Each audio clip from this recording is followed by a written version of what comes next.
আলিফা থতমত খেয়ে গেল, সাথে চোরের মতো করে শুনতে থাকা তামিম আর আদিলও। আলিফা দমল না, তবুও বলল, আমি সাজাইনি তো কি হয়েছে? ভাইয়া, আদু, রাফি আর রাহুল সাজিয়েছে, তাও আবার সব কিছু আমি দেখিয়ে দিয়েছি। So what? মানে তুই কি করলি? 40,000-এর জায়গায় তুই কত দিলি? মাত্র 20,000? এটা কোনো কথা হলো? তামিম কপাল চাপড়ালো, তার বউটা একটু বেশি বলে ফেলেছে। আদিল দুলাভাইয়ের এমন হাহুতাশ দেখে নিজেও একটু সান্ত্বনা দিল। আপিটা একটু বেশি বলে ফেলেছে না ভাইয়া? তামিম ভোতা মুখে রুটি খেতে খেতে বলল, তোমার বোন তো একটু বেশি বলে। আবদ্ধ শালা যে 20,000 টাকা দিয়েছে, এটাই তো অনেক। সে তো দিতেই চাইছিল না, এখন দেখো আবদ্ধ কি বলে। আরিফা বুঝলো সে একটু বেশি বলে ফেলেছে। এখন যদি আবদ্ধ 20,000 টাকাটা চেয়ে বসে, আলিফার ভাবনাকে বাস্তবে পরিণত করতে আবদ্ধ বাঁকা হেসে বলল, ও তাই? তোর কাছে ওটা টাকা মনে না হলে দিয়ে দে। 20,000 টাকা তো কোনো টাকাই না। হ্যাঁ, কি করবি সেটা দিয়ে? এর থেকে ভালো না আমার টাকা আমাকে দিয়ে দেওয়া। আদিল পানি খেতে গিয়েও খেতে পারল না। তামিম কেসে উঠল, নাকে মুখে খাবার উঠে গেছে তার। ঠিক যেটা নিয়ে মনে মনে আশঙ্কাই ছিল সেটাই হলো। কে বলেছে এত পাকনামি করে বলতে? আদিল দিদি বিরক্ত হয়ে বড় বোনের দিকে তাকিয়ে আছে। আবদ্ধর কথায় আলিফা মেকি হাসি দিয়ে বলল, থাক ভাই, কাউকে কিছু দিলে ফেরত নিতে নেই। আবদ্ধ হাসল, ঠিক জানতো তার বোনটা এমন কিছু বলবে। নাইলি বেগম, নার্গিস বেগম, আফির রহমান আর ভোর তারা এতক্ষণ নিজেদের ভিতর খোশ গল্প করলেও তামিমের কাশি শুনে তাদের দিকে তাকালো। ভোর আবদ্ধর দিকে তীক্ষ্ণ দৃষ্টিতে চেয়ে আছে। এরা কি নিয়ে এমন ফুসুর ফাসুর করছে? সবাইকে নিজেদের দিকে তাকিয়ে থাকতে দেখে আদিল আর আলিফা বলে উঠল, কি তাকিয়ে আছো কেন সবাই? তামিম নিরুদ্বেগ। নাইলি বেগম আলিফার নাস্তার প্লেটের দিকে তাকিয়ে বলল, তোর খাবার নড়ছে না কেন? এ সময় যত বেশি করে খাওয়া দাওয়া করবি বাবুর তত পুষ্টি হবে, ছোট মোটো হবে, সিজার করা লাগবে না। এখন কি আর বলবো, ডেলিভারি করতে গেলেই ধরে সিজার করিয়ে দেয়, নর্মাল ডেলিভারি বলে কোনো কথাই নাই। নাইলি বেগমের সাথে সুর মিলিয়ে নার্গিস বেগম বললেন, এইটা একখান কথা কইলি নাও। আমাগো পাশের বাড়ির জবেদার মাইয়ারে ডাক্তার কইছিল নরমালে বাচ্চা হইব, কিন্তু মাইয়ারে কইরা দিছে সিজার। বাচ্চা বলে পেটের ভিতরে হাইগা দিছিল। আদিল মাত্রই রুটির আরেক টুকরো মুখে দিয়েছে। খালার হাইকা দিছে শুনে মুখের রুটিটা চিবাতে ইচ্ছে হলো না। কোনো রকম পানি দিয়ে রুটি গিলে নাস্তা শেষ করলো। আলিফা মা আর খালার ক্যাচাল শুনল না। সেও ঝটপট নাস্তা শেষ করে নিজ রুমে চলে গেল। আবদ্ধর জন্য কফি নিয়ে রুমে আসলো ভোর। পুরো রুমে আবদ্ধকে খুঁজলো।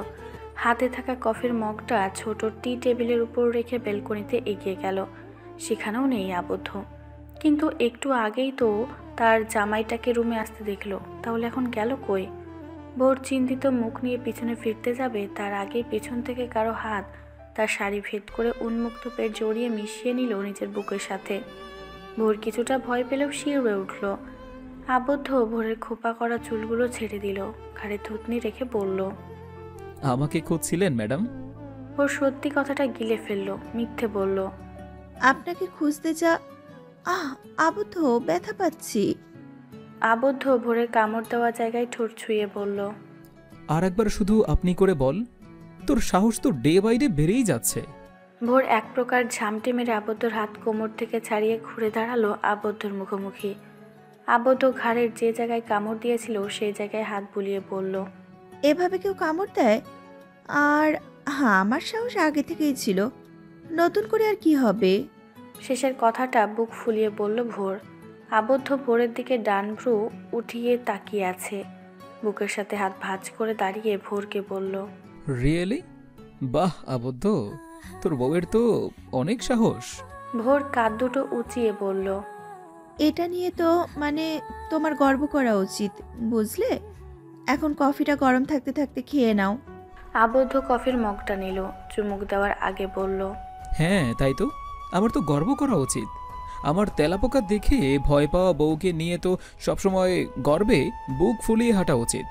ভোর নাক ফুলিয়ে আবদ্ধর দিকে তেড়ে আসার আগেই আবদ্ধ আবার বলে উঠল, আমি তো কফিতে চিনি দিয়েছি। তাহলে আমি মিথ্যা বলছি? বলতেও পারো। ভোর থেমে গেল। সে তো কফিতে চিনি দিয়েছে, পুরো 2 চামচ। ভোর বলল, সব তো ঠিকঠাক আছে, আবদ্ধ কফির মগটা এগিয়ে দিল ভোরের নিকট, বলল, চোখে দেখ। ভোর হাত বাড়িয়ে নিল কফির কাপটা। কফির মগে চুমুক দিয়ে বুঝলো সব কিছু ঠিকঠাকই আছে। মিথ্যে বলছি মানে বলছো কেন? আবদ্ধ কপালে ভাঁজ ফেলে বলল। কই দেখি। ভোর কফির মগটা আবদ্ধর হাতে দিল। ভোর যেখানটায় চুমুক দিয়েছিল সেই জায়গায় নিজেও চুমুক দিয়ে বলল, বাহ, এখন একদম ঠিক আছে, মিষ্টিটাও ঠিকঠাক। ভোর অবাক হয়ে দেখছে সব। শেষের কথাটায় লজ্জা পেল। আবদ্ধ ইচ্ছে করে এমন করেছে। ভোর মনে মনে আবদ্ধকে চরম অসভ্য বললেও উপরে উপরে ঠিকই লজ্জায় লাল নীল হচ্ছে। হুট করে তীব্র আওয়াজে বেজে উঠল আবদ্ধর মুঠোফোন। দুজনেই তাকালো সেদিক পানে। আবদ্ধ কল রিসিভ করে কথা বলা শেষ করে রেডি হতে চলে গেল। রেডি হয়ে ভোরের কাছে এসে বলল, আমাকে এখনই আর্জেন্টে যেতে হবে, ফিরতে রাতও হতে পারে। ভোর বুঝলো না আবদ্ধ এখন কোথায় যাবে। আবদ্ধর ডান হাত আঁকড়ে ধরে বলল, কোথায় যাবে? হসপিটাল যেতে হবে। ভোর ঘাবড়ানো কণ্ঠে বলল, কারো কিছু হয়েছে কি? আবদ্ধ মুচকি হাসলো। ভোরের নাক টেনে বলল, কারো কিছু হয়নি বোর পাখি। তাহলে? Your husband is a senior doctor madam. ভোর বিস্ময় নিয়ে দাঁড়িয়ে আছে। তার মানে আবদ্ধ নিজের স্বপ্নটা পূরণ করতে পেরেছে। ভোর যার পরনায় খুশি হলো। দৌড়ে ব্যালকনিতে গিয়ে দাঁড়ালো। আবদ্ধ গাড়িতে ওঠার আগে একবার দোতলায় তাকালো। ওই তো তার প্রিয়তমা স্ত্রী, তার ভোর পাখি দাঁড়িয়ে আছে। আবদ্ধ হেসে হাত নাড়ল, জানালো বিদায়। ভোর মাথায় ঘুমটা দিল, নিজেও মুচকি হেসে প্রাণপ্রিয় স্বামীকে বিদায় জানালো। ভোরের বিস্ময় এখনো কাটেনি।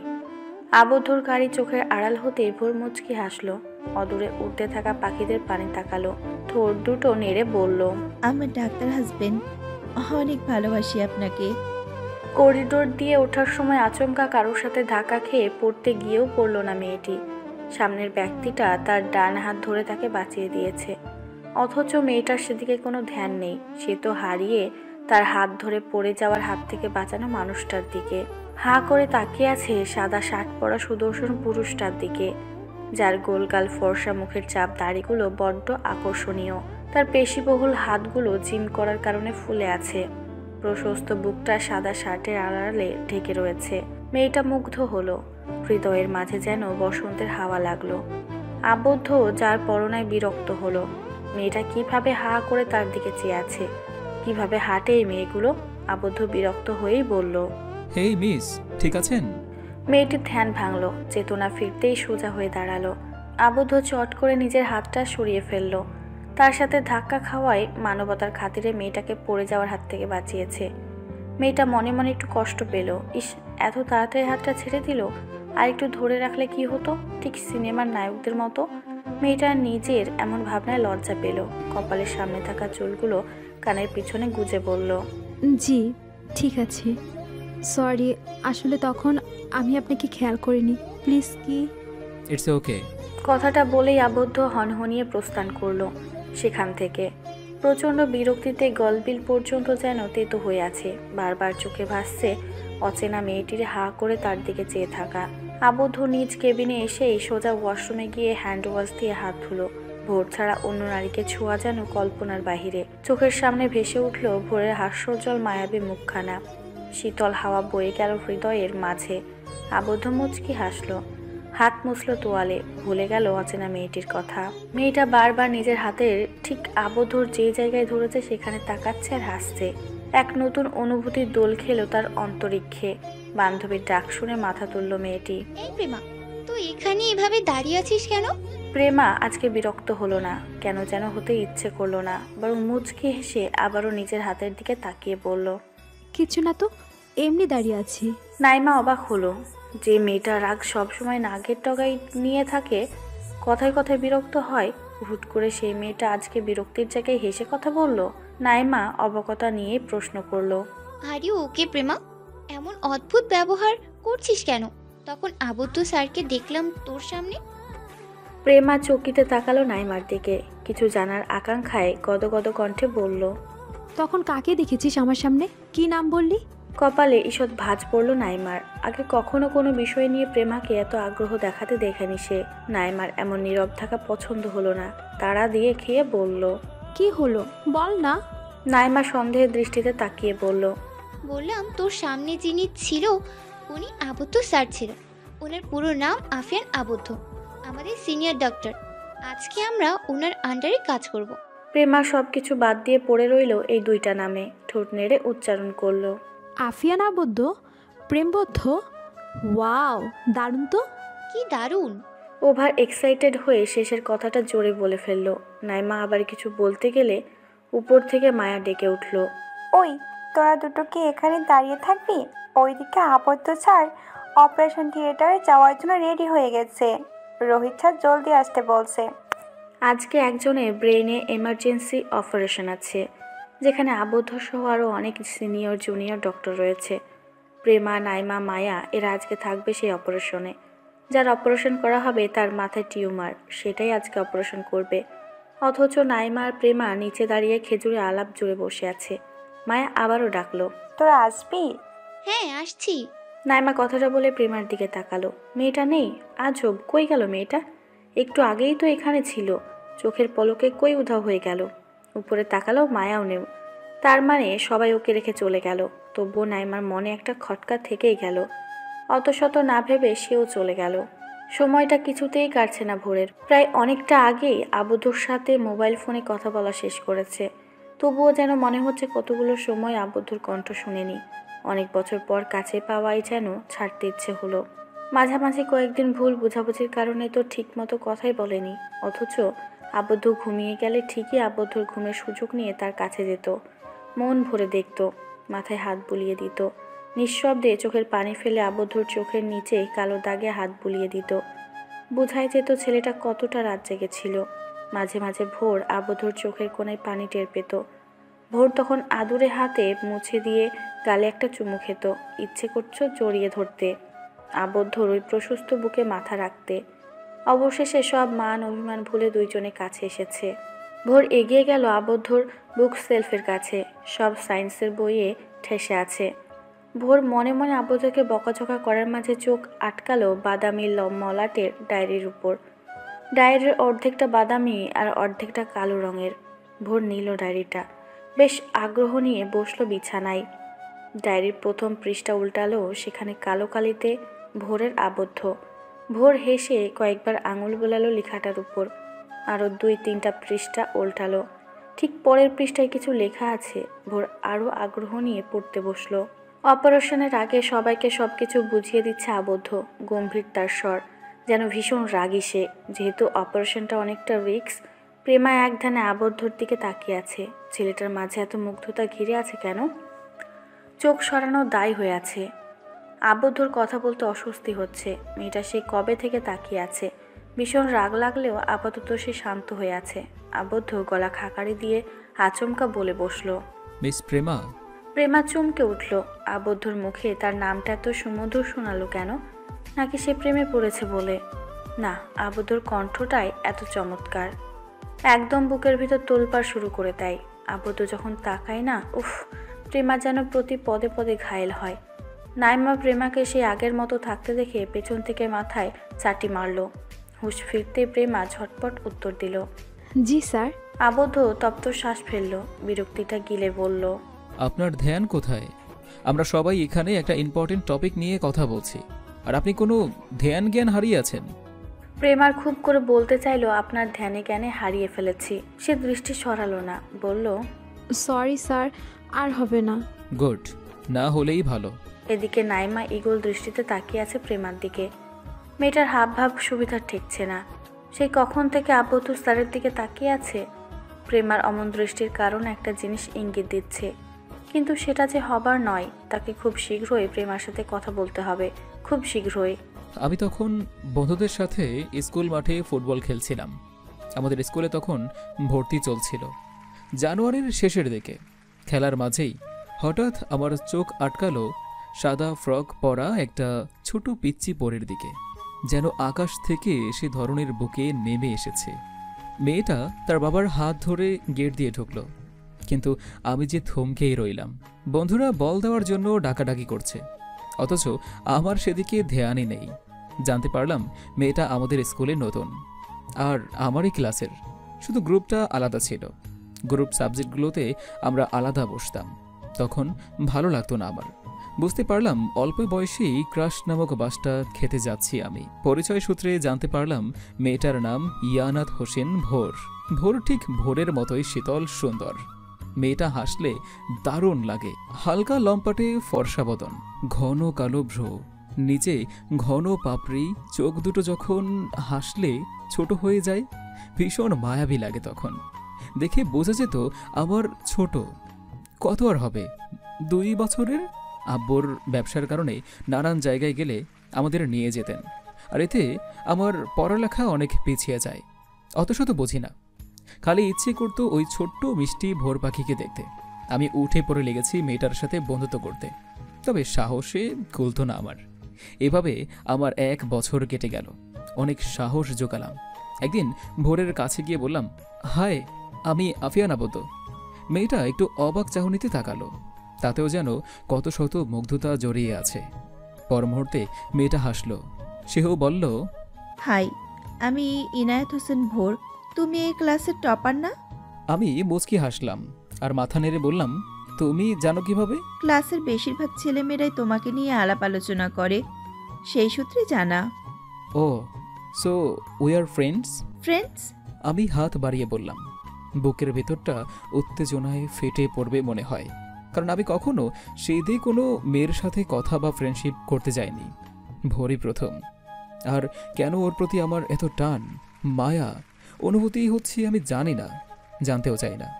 ভোর কিছুক্ষণ আমার হাতের দিকে তাকিয়ে হেসে নিজেও হাত মেলালো।